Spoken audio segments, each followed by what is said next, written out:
gender analysis is now a skill that policymakers and world leaders are encouraged to perfect. The United Nations Security Council Resolution 1325 on women, peace and security bring these gendered questions to the forefront. We have to ask ourselves if women's voices are heard as loudly as men's voices, and to ask ourselves how diversity can improve public diplomacy messages and strategies. When I began looking at the history of public diplomacy, it was astonishing the extent to which women were marginalized. This is not a marginal subject, this is a central subject. It's very important also to project in areas where women may not have the same types of professional opportunities. Think about not only the women that potentially look like us up here and the women that look like you in the audience, but the women that you don't see. It's really women who are often at the front of that, who stay longer, who are under-resourced, and who uncover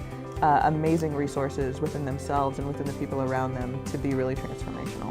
When we went into Angola in the early 90s, we couldn't bring in enough people. It wasn't possible. And Nancy said, well, what if we work with the mother groups who, you know, there are thousands of them in all sorts of communities. Why don't we leverage them, train them to vaccinate children? A man might not have thought to do that. I run a Muslim leadership program with two colleagues of mine.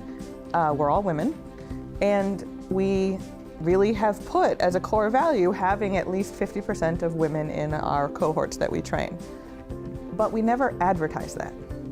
Because, as I think it was as Nick said, that often when women are centered, then the work is devalued.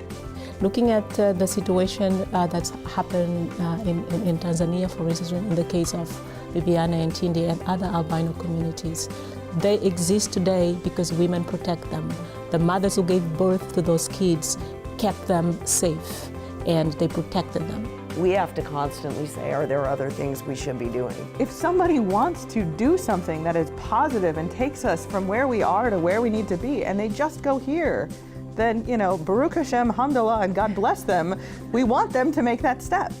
That doesn't mean that they have gotten to the destination, and it doesn't mean the destination is the same for all of us. The most successful programs are the ones that leverage those partnerships, respect the will and the rights of the communities that one is called to work at.